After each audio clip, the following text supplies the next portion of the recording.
benn waxtu ci télévision Futur Média dal leen ak jàmm ci xibaaru diggi njoloor gi dina bokk ci la ñuy waxtaane tey dinañ dem ba ca diwaanu Ndar Géej foofee nag ci li nga xam ne rek mooy brèche bi te ñeen ñi naan ko bël bi lan moo tax muy faral di indi lay jafe-jafe ñi nga xam ne rek ñooñ nappkat yi lan moo ci taxawaayu nguuru Sénégal ba li nga xam ne rek mooy jur jëye yenn saay ñu mën ko dàkkal ci jamono jooje nag jëwriñ bi ñu denk lépp lu aju ci wàllu ndox fii ci Sénégal demoon foofu nemmeeku ji rek ñi nga xam ne ñoo lorule bay sàkku itam ci li nga xam ne rek ñooy nappkat yi ñuy faral di déglu prévision maanaam xayma yi nga xam ne ñooy bàyyeekoo ci foofu ca ANACIM aju ci wàllu météo yëkkati na fa ay kàddu nag ne nguuru Sénégal jël nañ daanaka matuwaay yi war ngir ñu jublu ci lépp lu aju ci wàllu balisage ak itam dragage wu bël booba nga xam ne rek dafay jural askan wi ay jafe-jafe dinañ dem tamit diwaanu Kaolack waata ñu dem Kaolack dinañ ko door rek nga xam ne mooy Soumbédioune foofee nag ñu ngi sàkku tamit ci ñi nga xam ne rek ñooy nappkat yi ñuy saxoo lépp lu ay bàyyeekoo ci ANACIM aju ci wàllu météo foofee nag addu nañ jëmale ci li nga xam ne mooy port gilet sauvetage yi nga xam ne bés boo demee ba amay jafe-jafe ci biir géej gi nga mën ci jëfandiku tam Kaolack wax ci jee jafe xewoon ak góor si nga xam ne rek dafa faatoon soxnaam laataa ñuy daw kooke nag jot nañ ko teg loxo ca diwaanu Saint-Louis gannaaw ba police u ba blanquette rek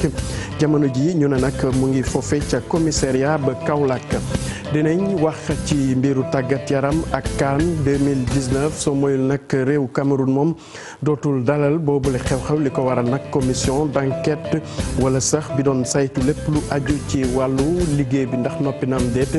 jot nañ fa def ay liggéey jégal ko nag ñi nga xam ne ñooy commission d'organisation bi ci fan yi di ñëw rek ci waxtu yi di ñëw rek dinañ xam lak moo ci bàyyi ko ndaxte jamono ji rek waa CAF ñu ngi tase ngir waxtaan ci li ni mel mbokk yi lii moo di ponk yi boo leen taaxirloo tuuti ñu yaatal ko.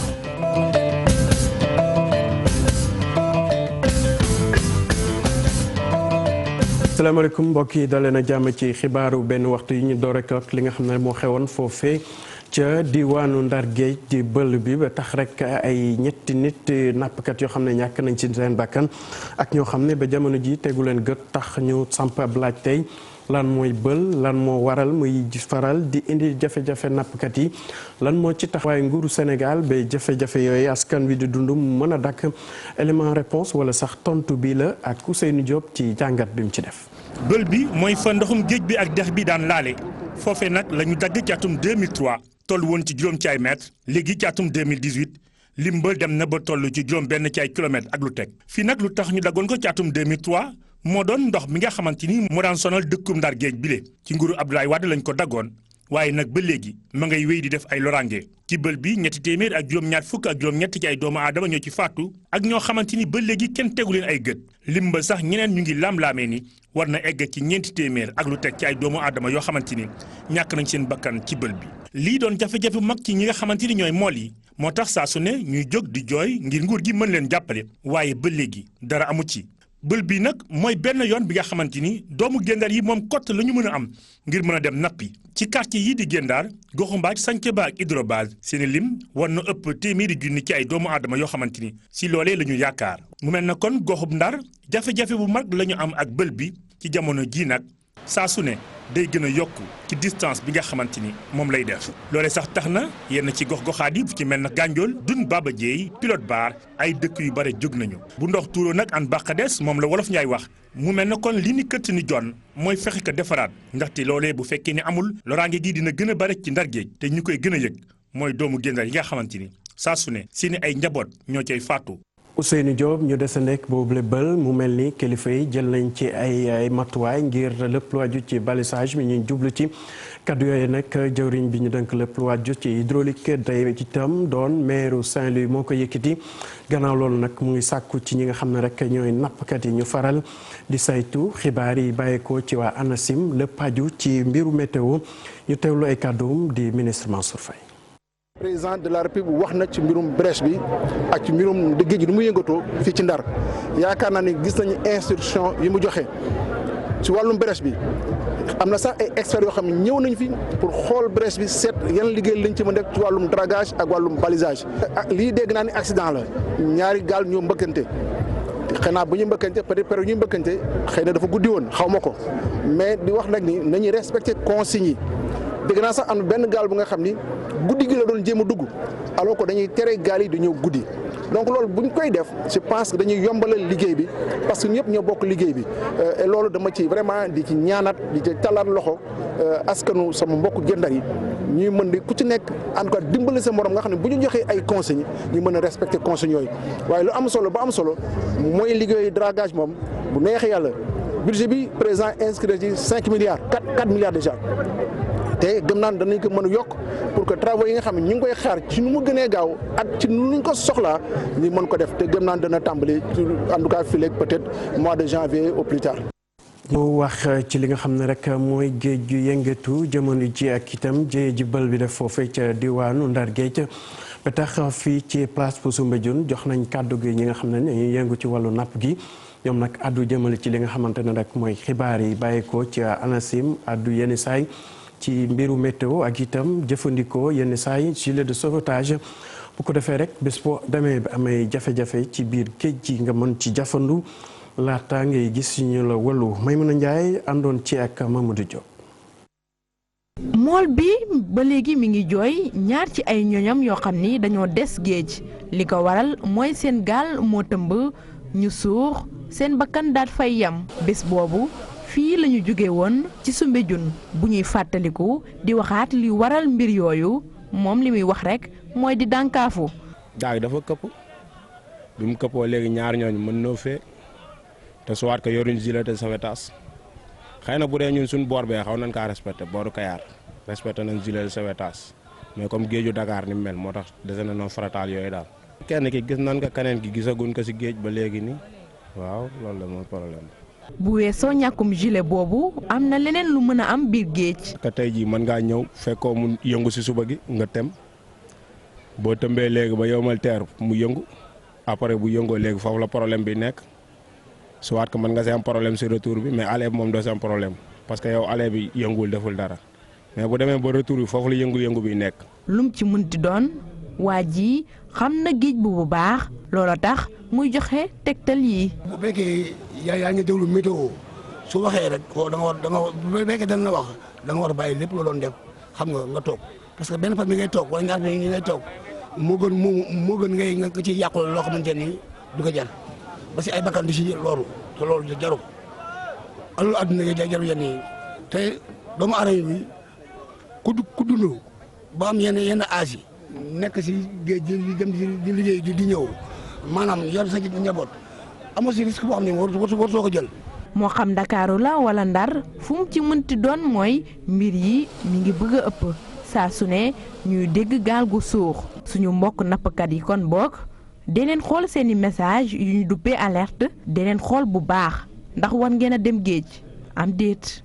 Maymuna Njaay ñu dem ba ca diwaanu Saloum foofee ca Kaolack ci fan yee ñu génn rek ab dawalkatu moto Jakarta mu faatoon soxnaam laata muy daw kooke nag ñu ñuy xamal ne teg nañ ko loxo ca diwaanu Saint-Louis ba jamono ji sax mu ngi foofee ca commissariat police bu Kaolack gannaaw bu ñu ubbee l'enquête rek la ñu teg loxo ki nga xam ne moo defoon yooyu la ñaawteef ñu teewlu kenn ci ñoom di commissaire Maam Jaara Fay bu police bu Kaolack ay kàddoom ci micro suñu naataango bu ñu fa toogal. dafa am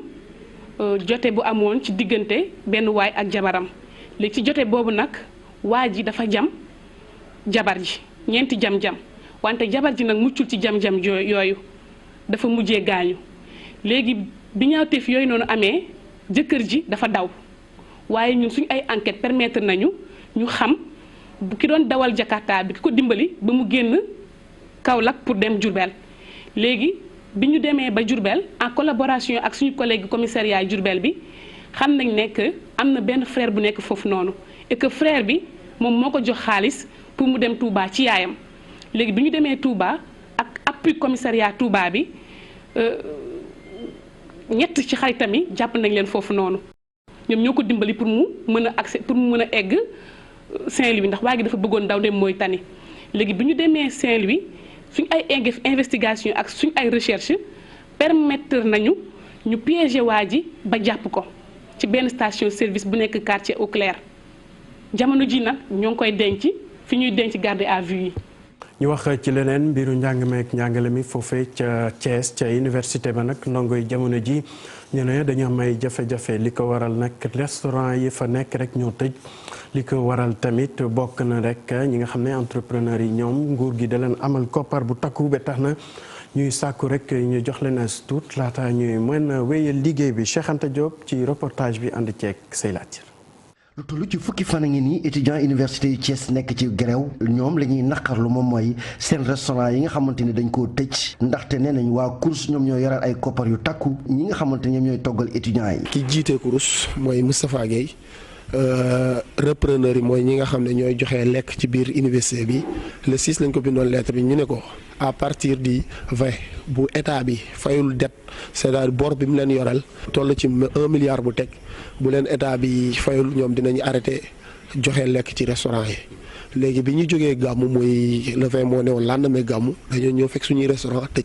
di mbir mu metti lool ci ñoom ba tax na étudiants yi sax jamono yi dañ leen a gis ci mbedd Thiès yi fu nekk ñu fay dem di yelwaan ngir mën a toggal seen bopp. dafa metti ci étudiants yi parce que étudiants yu bëri ñu ngi fi dëkkuñ fi dañoo jóge fu sori ay Tamba ay Kédougou ay Matam donc mënuñu ñibbi te étudiants yi aussi dañu nekk ci période bi nga xam ne dañoo nekk période examen ci loolu la ñuy commencé def màjjal ñu dem ci gaaru Thiès dugg ci biir Thiès ci kër yi di ñaan ceeb di ñaan xaalis population bu ñu baax lañu. ñu may ñu ay xaalis ay ceeb mbana yi boo ko gisee dañoo dugg biir Thiès àbb ay mbana suñuy ay maman ñu àll ñu ay mbana pour ñu mën a toggal suñu bopp. étudiants yi sax ñoom ñu ngi ciy joxeñ baaram tuuma ñii di waa CROUS ak kilifa yi leen jiite. directeur du CROUS bi affaire bi amee ba léegi depuis le 21 mosu fee ñëw mosu fee yónnee pour xool étudiants yi nan la ñuy toog. étudiants yi sax ginnaaw bi ñu waxtaanee seen biir nee nañ ci altine bi daañu delluwaat ci amphithéâtre yi jàngi ji ngir waajal seen examen yi waaye nag nee nañ bàyyeeguñu ndaxte dinañ dem seeti kilifa diine yi wax leen jafe-jafe yi nga xamante ni université bu Thiès am na ko jamono yi. Cheikh Anta ndaw yi ñoom fete ca diwaanu Sédhiou moom fii ak ay weer yu ñëw dootuñu am ay jafe-jafe ndaw yooyu génne ci système scolaire bi nag taxawal nañ ab programme boo xam ne dina leen jàppale loolu ñuy duppee programme USAID passerelle ca diwaanu Sédhiou liñ ci jublu rek mooy dugal ci koppar bu bëri ngir tàggat xale yi ci yeneen métier gannaaw bu ñu jógee ci biir l'école bi ñu teewlu ministre Serigne Mbaye Thiam ci micro Bakary Konté. ñaari at ci ginnaaw dafa am xayma bu ñu defoon pour seet xale yi nga xam ne masuñoo dugg école wala bu dañu école teel see génn biñ ko xayma ci xale yi nga xam ne ñi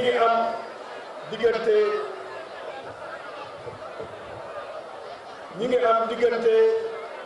juróom-benni at ak fukki at ak juróom-benn gis ne lu mat million ak genn wàll ay xale nekkuñu ci école bi ñu am juróom-benn at ak fukki at ak juróom-benn soo ko xaymaa day mel ni limu xale yi am at yooyu soo ko xaajee ñetti xaaj benn xaaj bi nekkuñu ci école te ñooñu tamit dañ leen a war a jàngal looloo tax ñu ne nañu am benn projet bu ñuy tëral ci gouvernement Sénégal pour xale yooyu nga xam ne am nañu at yooyu masuñoo dugg école wala dugg nañu école teel koo génn nan la ñuy développé pour dugal leen ci ay système d'enseignement pour ñu mën a duggaat ci école moo tax projet bi ñu tuddee ko passerelle maanaam koo xam ne kii génnoon na wala yaa ngi nekk ci daara bëgg a dugg ci école élémentaire wala bëgg a dugg école moyen nan la ñuy def nga dugg ci wala nga aw école communautaire de base nan la ñuy def ba rattrapé la nga dugg ci système éducatif. ci wax ci mbiru politique ak waa URD wala sax Union pour le renouveau démocratique ñoom nag nee nañ dañuy gën a fësal seen taxawaay ci biir coalition bi di Benno Bokk Yaakaar ci loolee sax xamle nañ ko nee nañ dañuy jàppale njiitu réew mi Macky Sall ci élection yi ñu dëgmal li ko wund nag mooy dañu rafetlu li ñu jàpp ne liggéey bu mucc ayib la ci biir réew mi bu gouvernement bi def ñu teewlu kàddu secrétaire général bi Diegane Sène lay wuyoo ci micro Modou Mbaye. président Macky Sall lu mu fi def Linguère ci ay at yu néew président yu fi jaar yëpp ñett yi premier deuxième ak troisième je suis malheureux parce que xam ngeen man Senghoriste la ah bu ma ko sañoon Senghor réalisé effectivement li Macky Sall réalisé ci wàllu boobu côté mais defu ko mu ne daal lu ñu def en plus de 50 ans de gouvernement du Sénégal Macky Sall lu mu réalisé en quelques années moo ko ëpp de loin. En plus Ranch de Doli Senghor moo ko fi def mais président yu fi jaar yëpp après moom ku ñëw nee nga di nga clôturer Ranch de Doli mais kenn ci ñoom defu ko Macky Sall bu mu installé defu sax 1 an 2 ans commencé clôturer Ranch de Doli ñaari exemple loolu rek laa joxe te ñii ñoo ma ko wax waa Linguère ñoo ko joxal seen bopp pour dire que rien que loolu rek jar na vraiment ñu defal Macky Sall campagne.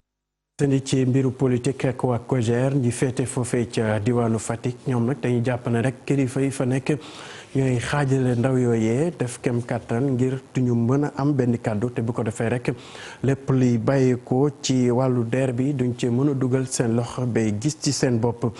Mamadou Ndour mooy coordonnateur COJER foofee ca diwaanu Fatick ci micro Abdourahmane Diallo. mën naa wax ne ñun ñoo ko yombalul woon liggéey bi mais tey am na benn cadre boo xamante ne taxaw na cadre de concertation de jeunesse à savoir la COJER communale de Fatick donc pour ñu mën ko jàppale nag à 100% ci combat am yi wala ci guerram yi nga xamante ne dañ ko war a mën muy maanaam téye deuxième mandat bi suñ force il faudra que mu jox ñu armes yi war ci loolu rek lañ koy woo mais pas leneen ku gis nag mais bu gis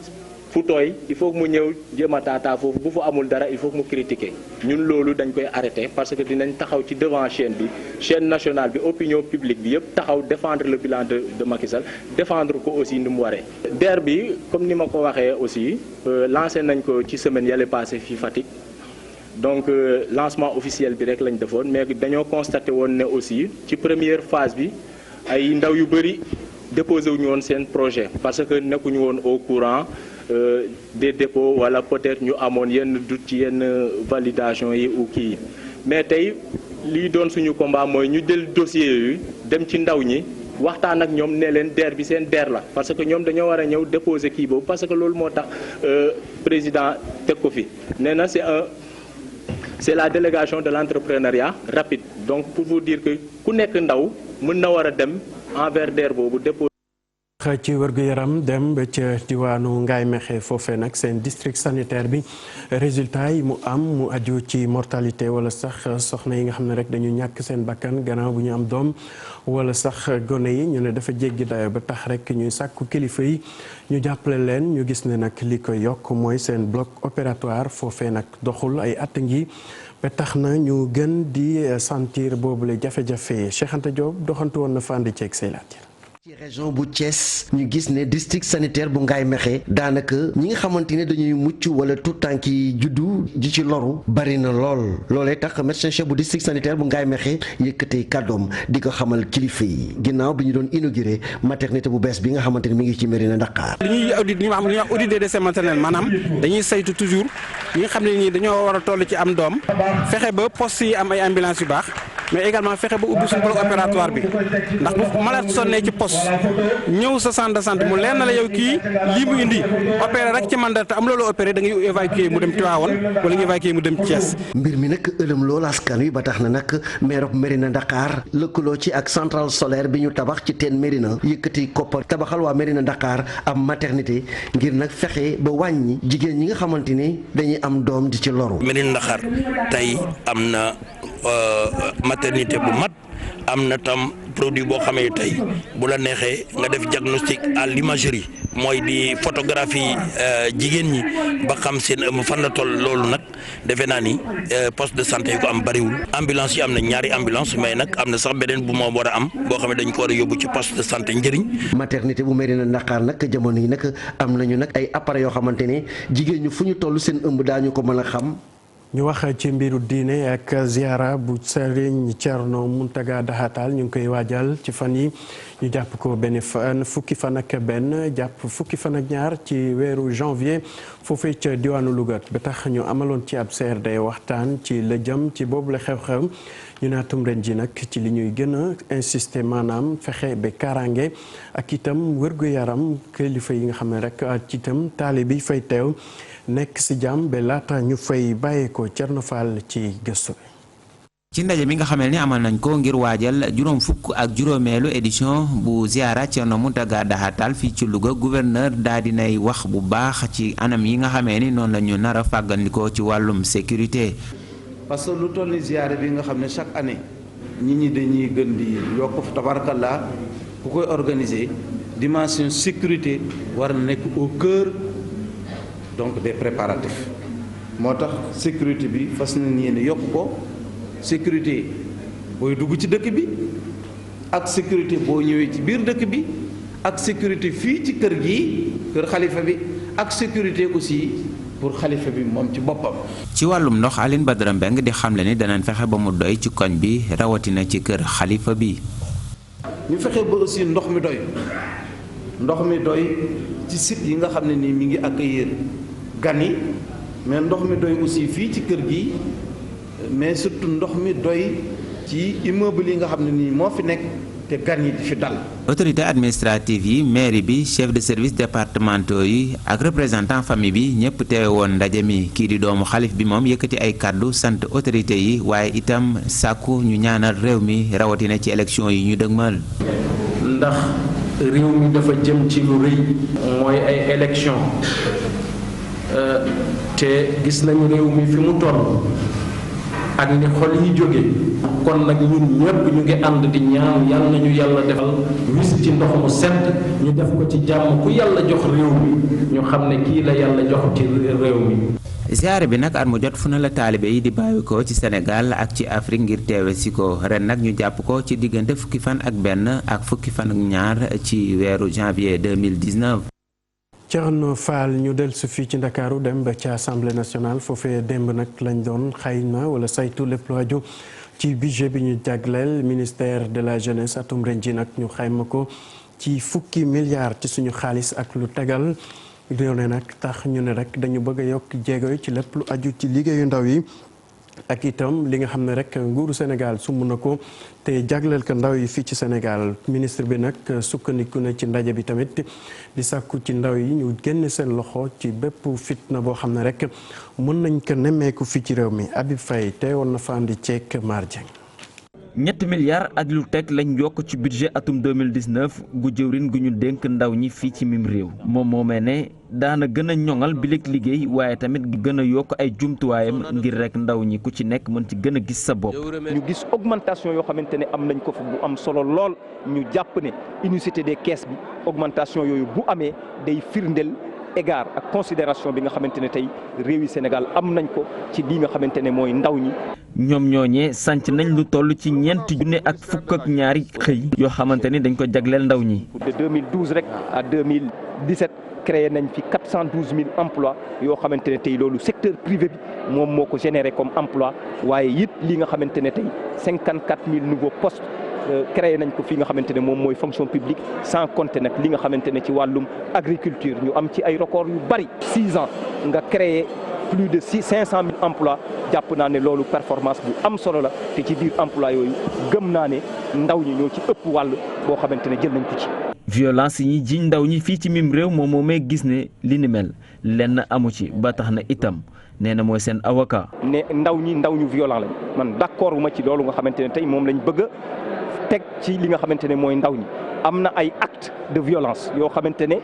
mën nañ koo nemmeeku yàggul dara nemmeeku dañ koy condamné waaye nag li ma bëgg a leeral mooy ndaw ñu responsable ndaw ñu xam li ñu war a def ak fi ñu war a jëm lañ am ci biir réew. waaye tamit indi yeneen ci ay pexe te gën a mën a wéyale yoon ga nga xamante nit nekk na ci yooyee bokk na ci objectif ga nga xam ne jëwrin gi ñu dénk ndaw ñi fixé na ko. Habib Faye ñu wax ci mbiru cosaan ak aada ak album bu yees bi Youssou Ndour ak Super Étoile jagleel melomaan yi loolu nag muy album juróom benn titre ci biir nag ñu daxañ ci delloo njukkal ki nga xam ne rek Habib Faye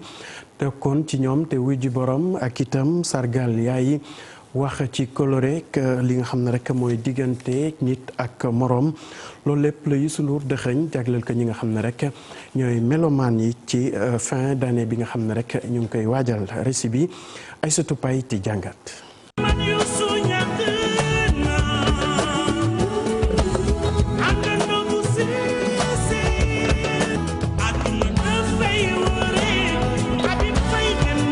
ci wàllum musique nag Youssou Ndour ñëwaat ak lu yees album bu bees tàkk bu journaliste yi nag saytu laata melumaan ñi di si jot wàllu observateur jàpp ne album bi amul lu ko gën a neex waa L'As Quotidien ñoom jàpp ne Super Étoile ak Youssou Ndour defeti nañu seeni mënin ak lu tàng jeex ca ndorteel ba si morceau bi mujj ci album bi musique bi tegu si yoon ñu njëkk ci fàttaliku nag seen xarit bu làkku bu yàggawul lool muy Habib Faye ñu delloo ko njukkal nag ba mu mat sëkk.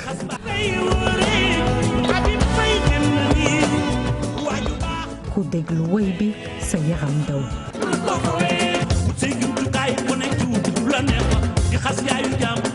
fàttali nag solos kóllëre laata Youssou di ñaawlu ni nga xamante ne ñenn ñi moom la ñuy jëfandikoo xarale yu yees yi.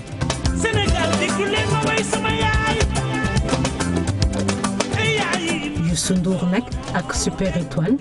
delloowaat njukkal itam waajur yi si nag beneeni morceau.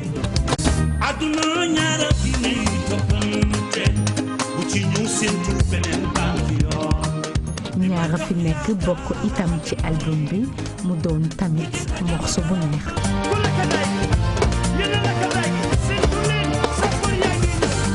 sapeur pompier yi sax mu woy leen ndax seen taxawaay bi nga xamante ne rafetlu nañu ko ñoom bu ñu lakkee daay gi yow itam lakk nga daay gi album bi nga xamante ne yaa ngi ko jagleel melomaan yi ngir cadeau de fin d'année. bokk na si nag si lu gën a neex ci album bi dara du ko dàkk morceau bu am solo ñu teg ko ci lu kawe mu mel na nag fii lañu nar a yem ak yéen melomaan yi ñu nax ko dog bu suba bu album bu génne ku nekk nag dina xam lan lay saf. Aïssatou Paye album boobu sax tey ji la war a génne ñu wax rek ci mbiru tàggat yaram ak Coupe d'Afrique bu 2019 te réew Cameroun waroon ko organiser jamono ji nag commission bi doon saytu lépp lu aju ci organisation bi nag jot nañ jébal seen rapport gannaaw liggéeyu commission d'inspection bi foofee ca Cameroun nag waa Jeune Afrique ñoom dañu jàpp ne jamono ji réew Cameroun moom dañuy yëkkati rek jël Coupe d'Afrique bi ci ay loxoom jébal ko waa Maroc wante nag ñoo ngi xaarandi xibaar yi ndaxte comité exécutif bu CAF jamono ji ñuy wax ak yéen ñu ngi tase rek ngir saytu lépp lu aju ci organisation Coupe d'Afrique boobu ñu jàppoon ne réew Cameroun moo ko waroon dalal mbokk li ñu yegsi ci li ci yéen kaay yi ak Mamadou Mohamed Ndiaye. jërë ngeen jëf Oumou Diop di ndaw si wujjëm bëggoon a fees moom mooy te mu far mujjee l'hôpital gannaaw fanweeri fan yu mu def l'hôpital xëy na dajeeg waa l'Observateur di waxtaan ak ñoom ci la mu dund ak na mu ko dundee ginnaaw ba mu leen nittilee na mbiree demee ba ko wujj wa tiimee di ko cor ay jaas yi mu xamal waa l'Observateur ne jaas yi ji ko njëkk a dal ca la ay tànkam dammee ca la noppee xam lu xew ci àdduna da ko bañ ba dafa jaari sukk jël loxo ya teg ca bopp ba di bañ wujj wa gaañ ko di yuuxu ak di wut wàllu ca noonee ca la ñaari xale yu góor dikkee kenn ki Michel Silva la tudd ka ci des Ousmane ñoom ñaar ñooñee ñoo ko wàllu xitli ko mu xam ba ximmili ko urgence 48 heures ginnaaw bi coono ba mu dund ca urgence ak coono bu tar ba mu fa daj lépp mi ngi koy wax ci waxtaan yu mu séq ak Alassane Anne bu l'Observateur Oumou Diop ne àdduna munta neex a neex ba mu bal wujj wi ndax biir na ko ne wujj wi li mu def dara la ci réccuwul bañ na ko ba bi mu ko tiimee di ko gori jaasi yéene gum ko yéene moo tax dafa degoon bënje mu teg ci ne ay pexem bu joyoon kon tey jii maa nga tëdd ci armeel ba yéene kaay bi dañu moom Oumou Diop lu jege million ñàkk na ko ci mpajam meneen mbir mu yéeme mu journal l'Observateur xëyee moo di mbirum waa ji jamoon jabaram paaka mu faatu ca Kaolack waa ji Moustapha Sall la tudd jabar ja Mboose Thiam yéenekaay bi nañu ñoom ñaar am nañu benn doom bu am ñetti at Moustapha Sall mi jëkkër ji moo jàppanteeg jabar ji dem fekk ko fa muy liggéeye tiim ko jël paakaam bojj ko ñeenti yoon daw dem yoonam ñu jël ndaw si rawale ji ko hôpital El Hadji Ibrahima Niass bu Kaolack yàlla def fa li gën foofee la faatu jëkkër ja l'Observateur nañu jàpp nañu ko dafa bëggoon a daw génn réew mi dem gànnaar toogi fa ñoo nga ko jàppee ca Ndar ak la fa xew mi ngi ci enquête yéenekaay horreur maanaam lu yéeme te doy waar moom la journal bi seetlu ci dëkkub Mam Kumba Bang ba juróomi gaal yu fa suux ñetti nit faatu ci juróom benni mool réer ca ñu ca bëri jële cee gaañu enquête di ñu xamal ne accident bi indi loolee lépp ma nga amee ca bël ba mu di fa géej gaak dex ka daje ndaje mi ku jëg politique gi gonte woon démb ci mbeddi Ndakaaru yi mu di ab doxum ñaxtu journal yëpp xëy nañ ko ci seen xëtu njëkk bokk na ci direct info mi ñu ne mobilisation bu yaraax la ku jëg politique gi def démb l'Observateur mel ne ko moom koy toju ñu fenn te wane nañ ko nag démb mu di front résistance nationale bu dul woon ak ñooñu Karim Wade di waa kër Karimis yi kon lambay dana ñaaw la fa teewoon a kës ñëw ci mbooloo ay Karimis la ñu gaañi Karim yi ñoo fa ñëw def mobilisation bu rëy anki dina kay nañu mars bi ku jëg politique gi doon amal démb waa parti démocratique Sénégal wane nañ fa seen bopp bu baax a baax laas mel ne ku naan ñun lépp na Karimis yi la doxum ñaxtu bi front résistance nationale organisé woon dafa mel ni Karimis yi lañ ko doon defal ñoo fa mobiliser ñoo fa indi mbooloo ma ñoo fa wane seen bopp la tribune nañu ku jëg politique gi mobiliser nañu ba noppi wax seeni dëgg ñëpp dégg ko Karim Wade Khalifa Sall la ñu bëgg ñu bàyyi leen ñu bokk ci wote présidentielle yi 2019 yi fichier électoral bi ñu fexe nuñ ci jote ba xam la ca nekk boole ceekit ñu wàccoo ak li code électoral bi santaane ci wote présidentielle yi 2019 yi source a nañu opposition bi dañoo darale mayu ñu jàmm pouvoir bi du ci mbedd mi du ci assemblée nationale journal bi xëy ko boole ci xët mu njëkk ak kàddu yu bàyyee ko ci Waré Sarr mu naan ñun bëgguñu Aly Ngouille Ndiaye soxlawuñu Aly Ngouille Ndiaye moom nag nee na kataw liis dëgër bopp te ticc ne dafay organiser élection yi waaye ñun bëgguñu ko Déthié Fall nañu Macky Sall dafa bëgg organiser ay élection présidentielle ba noppi bëgg a tànn ay adversaire am loole nag xel nangu ko yéenekaay bi nañu nga dem ci assemblée nationale Ismaïla Madior Fall ministre de la justice démb ba ñu koy wotel bitsem daj na fa dëgg lu nekk dégg na ko ci député yi ne Mamadou Diop Decroix dem na ba naan ko yore woo justice bi politique bi nga yore politique ngay def te nëbb woo ci Les Échos nañu ministre de la justice garde des sceaux di Ismaïla Madior Fall député ku jëg politique gi dañu ko doon jaay ceekeekam bii fa foore démb ci assemblée nationale ne Mamadou Diop Decroix nee na ko ku la nawoon la ku la wegoon la waaye dangaa tas sama yaakaar honorable député Marie Sow Ndiaye tegal ko ci moom Ismaïla Madior Fall ne ko étudiants yi nga bàyyi ci université yi ñu nawoon la bëggoon la xàmmeetuñ la ndax dangaa yàq sa bopp journal bi nañu waaye honorable député Cheikh Bara Dolly Mbacké moo fa def proposition bu yéeme dane ministre de la justice li ñu war a def moo di léegi balaa kenn di doonati ministre de la justice ñu tëj ko ci kaso bi juróom-benni weer balay kenn di doon procureur ñu yóbbu ko ci kaso bi ñeenti weer balay kenn di doon ab juge ñu yóbbu la ci kaso bi ñetti weer balay kenn di doon ab commissaire ñu yóbbu la ci kaso bi tëj la fa ñaari weer ba ñu xam ñi nekk ci kaso bi li ñuy daj bu boobaa bala ñuy tëjati kenn dinañu ko xool source a nañu Cheikh Abdou Bara Mbacké Dolly kay dafa xadd kaaba gi nee na Ismaïla Madior Fall fii ci assemblée nationale am na fi ay député yoo xam ne tuxum yàmba rekk la ñu fi nekkee. Mamadou Mouhamed Ndiaye cant ak ngërëm ñenn la yéen tamit naka noonu ci kóolute beeg safo bi di leen ñaanal kenn lu jàmm di ko sàkku ci yéen jërë ngeen jëf.